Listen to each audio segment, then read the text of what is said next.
Hey Kevin, Property Soldier here. So, recording this as a podcast episode for my service accommodation property podcast, and also going out on my social media platforms live. So, this episode then is all about exit strategies for serviced accommodation, because people are always saying, yes, but what if this happens or that happens, etc., etc. So, service accommodation works brilliantly well right now, and service accommodation is going to work brilliantly well in the future. Of that I am in no doubt, but just for people who are a little bit more risk averse or worried more about what the future holds, this is just to reassure people about whatever scenarios might appear, to give people alternatives to service accommodation or exit strategies if circumstances change, for instance. So first off is, if you are doing rent to service accommodation, guess what? You could give the property back, couldn't you, to the owner. You could exercise your break clause, but ultimately some people will take on a contract and they've got a significant amount of time left potentially on a contract on a rent to SA basis. Well, actually, worst case scenario is, with permission, you could, let's say you've got a year left on your contract and your circumstances have changed and you don't want to operate the property as service accommodation anymore. You can actually put a buy-to-let tenant into the property. So an owner of a property can't force somebody to continue paying rent, if it's put them in a difficult situation. So you can't sort of force somebody to go under financially, for instance. If you're able to find a suitable replacement to take over the tenancy for you, then the owner cannot withhold that, can't prevent that from happening. As long as the replacement for you is able to pass referencing, the same referencing that you passed, then there's no reason why the owner should prevent that from happening, and they're not allowed to. Okay, so the alternative for you, if you did want to stop doing service accommodation or rent to service accommodation in that property, is to replace yourself with a different tenant, another tenant. And that actually applies to an awful lot of people who are in normal rentals, renting a property to live in, and they want to hand the property back, but they're under a contract. You can do exactly the same thing, is replace yourself with somebody else. So you could actually source the tenant, or you could even ask the letting agent to find an alternative tenant. You might pay that fee, the tenant finder fee, etc. And as long as that replacement tenant passes the referencing, then they can take the property over from you. So rent to SA, not such a great issue if you are doing that and you want to sign a longer contract, because the owner wants a longer contract. Some people worry, well, what if they're not allowed to have a break clause in? But that is a scenario for you there. So service accommodation management, so that's different to rent to SA. Service accommodation management properties is where the owner of a property brings you their property fully furnished, good to go, in order for you to pretty much plug it into your channel manager and into your merchant account in order to operate that property for them as serviced accommodation. And as an SA management company, you charge a percentage of revenue as your fee. So what would you do under that circumstance if you wanted to hand the property back? Well, again, you have your break clause in place. So as an SA management company, you're a lot more in control of having a break clause. So you might have a 2-month break clause, something like that, to hand the property back to the owner. Now, the owner shouldn't be massively concerned about it, because the normal fallback position for somebody, if they're not having their property managed as a service accommodation property, is to have a letting agent manage it for them as a buy-to-let instead. Or the owner could find an alternative service accommodation management company, and you would probably be able to recommend people in your area who could take the property on for that owner. You could even let's think outside of the box. You could even source that property on and get a sourcing fee for somebody else to come in and take over that property as serviced accommodation, or it could even become a rent to service accommodation, couldn't it? You could charge a sourcing fee, somebody else could come in and pay the owner rent, and then have the property managed by an SA management company. But ultimately, the main thing to remember, if you are the service accommodation operator and you've got an SA management property, is you could give it back or recommend a different SA management company to take the property on. So that's the reassurance on that side of life. Also, what else? You've got buy-to-let to service accommodation. Well, that could obviously go back to buy-to-let. So a lot of landlords who own properties in their own name previously used property as buy-to-let. I mean, I am one of these landlords, and I have flipped the property over into serviced accommodation. Well, clearly, I could flip it back. If it was previously working as buy-to-let, then it will work as buy-to-let in the future. And that's actually what I suggest people do when they're sourcing property. If you're buying property to do serviced accommodation with, you also have the one eye on the buy-to-let market, because that's ultimately the fail-safe position. The property could be used as buy-to-let instead. So any questions that you've got, people that are watching this live on my social media, or even people that are watching it on the replay, by all means, type your questions in the chat box. And what I'll do is, once I've finished recording the podcast, I will answer those questions for you. So yeah, absolutely. Buy-to-let to service accommodation, it could clearly go back to become a buy-to-let again. So purchase to SA, as I just said, absolutely, just make sure it works as a buy-to-let. Now, by the way, when you're doing purchase to SA, if you're buying it with a mortgage, the valuer on behalf of the lender will actually stress test it as a buy-to-let anyway. And you will, let's say, for instance, the mortgage product that you want is a 75% loan to value interest-only mortgage product.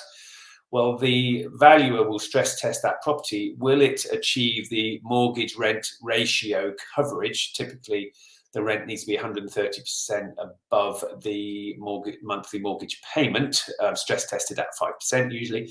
If it meets that criteria, then you will get the 75% loan to value on that property. And that is achieving that on the rent that the property could achieve as a buy-to-let. They won't do the ratio based on potential SA income yet, but in the future they might. But at the moment they are just doing it on the buy-to-let. But actually that provides a much better safety net for you, because the property is going to work as a buy-to-let, great, but you want to use it as service accommodation, so you're actually going to earn a lot more profit from that property as service accommodation. But ultimately, you could flip that property into a buy-to-let in the future if you wished, or you could be selling that property later on and it's going to appeal to a buy-to-let investor, because guess what?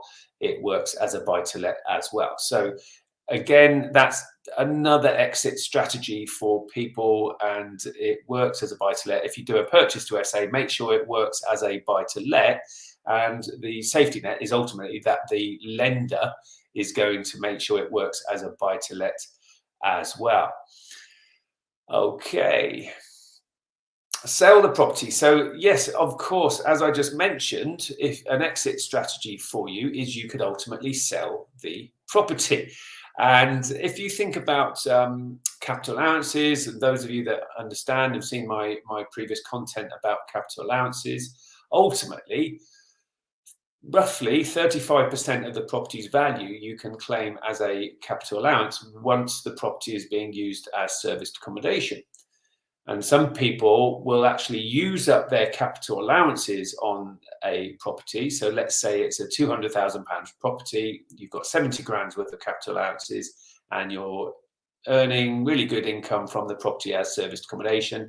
And once you've effectively earned £70,000, that money is tax-free, but then you've used up your capital allowances. Well, guess what you could actually do is sell that property and get the market value for it, and then reinvest in property, another property, brand new property, and all of a sudden you've got your capital allowances all over again. So that's obviously a great incentive for not wanting to pay too much tax on your service accommodation income. You will only run out of capital allowances if you stop buying property. And so one exit strategy for you, you would obviously decide to model it based on the expenses of selling and then buying and stamp and things like that. You would model it. But the point I'm making here is that an exit strategy for serviced accommodation is to sell the property. So if it works for an owner occupier, then great. If it works as a buy to let, or it could work as a HMO, then great. There's obviously an alternative scenario for you. Now, what I will say though is that if you are selling a property and you've claimed the capital allowances, so you've got the capital allowance surveyor in, and the capital allowance surveyor has created your capital allowance, let's say it's £70,000, and you've only drawn down on £10,000 of that capital allowance. For example, you've got 60 grand's worth of capital allowances still in the property. If you are going to sell that property and I have done this myself, I've sold a property that has got capital allowances still unclaimed in it. And what I've done is I've got the buyer of the property to sign what's called a 198 election, which effectively allows me to take those capital allowances away with me and still claim those capital allowances against my other serviced accommodation properties. So it's really, really important that you get the buyer of a property that you are selling. You're selling a service accommodation property. The buyer needs to sign the 198 election. Now, 99 times out of 100, that buyer is not going to be intending to use that property as serviced accommodation. They're going to buy it. For instance, the one that I sold, it was for somebody to live in. They were going to be an owner-occupier of that property that they were buying from me. Therefore, they cannot claim capital allowances on the plant and machinery that is in the property, the kitchens, the bathrooms, the boilers, and things like that. So they can't claim the capital allowances. So there's absolutely no issue for them to sign the 198 election, because they can't claim the capital allowances anyway. If somebody's going to use the property as a buy-to-let or a HMO, guess what? They can't claim the capital allowances either. So again, get them to sign the 198 election. What the buyer will need reassurance on is, what is this 198 election thing that I'm being asked to sign? Because guess what? Their accountant and their solicitor is not going to understand it either, because they just don't have the knowledge and the education on serviced accommodation. And what I've had to do is actually use my accountant to educate the estate agent's accountant, because the buyer didn't have an accountant. So my accountant educated the estate agent's accountant on capital allowances, and then the estate agent heard it from their own accountant that it was fine to advise the buyer to sign a 198 election. And that's how I managed to get that box ticked, if you like. So really, really important that you just understand the significance of capital allowances when it comes to doing service accommodation. You can't get these capital allowances on all the other property strategies, but you can on SA. So, well, you can get capital allowances on commercial property. So you could do a commercial conversion into service accommodation and claim the capital allowances because it's a service accommodation property. Or if you've got commercial property, normal type commercial property, yes, you can claim capital allowances on those, but only as a recurring income strategy, residential type recurring income strategy, which service accommodation is. It's the only strategy that you can claim capital allowances on and avoid Section 24 with properties that are owned in your own name or in a limited liability partnership or a partnership. So you don't have to own property, service accommodation property in a limited company in order to avoid the Section 24. you can own the properties in your own name, LLP, partnership, and avoid Section 24. Clearly, if you own the property in a limited company, you're going to avoid Section 24 because limited companies can still offset their mortgage interest. So just wanted to clarify that situation. But the point of this episode is that there are plenty of exit strategies for serviced accommodation. Should you wish to, you might be moving abroad, you could be retiring, whatever it might be. And so you can start your service accommodation business knowing that there are multiple exit strategies, no matter what might happen in the future. But guess what? Service accommodation is booming right now. And why is that going to change? There's always going to be the demand for service accommodation just keeps going up and up and up. And so I'm scaling my service accommodation business. I'm turning HMOs into service accommodation. I'm doing purchase to service accommodation. I've just got a buy to let back from a tenant. That's being turned into service accommodation as we speak. So I'm scaling our apart hotel business as we speak. So I'm very, very happy that I want to be scaling my service accommodation business. But ultimately, if I wanted to pivot in the future, there's easy ways of pivoting in the future. So that's why I'm more than happy to scale right now. And that's why you guys should be wishing to scale your service accommodation businesses as well. Now, for those of you that want to scale a service accommodation business, start and scale a service accommodation business, I run a training pretty much once a month on this, and I'm able to offer tickets. Don't get me wrong, I sell tickets to this training on webinars and on when I go out and do property talks out and around at different talks.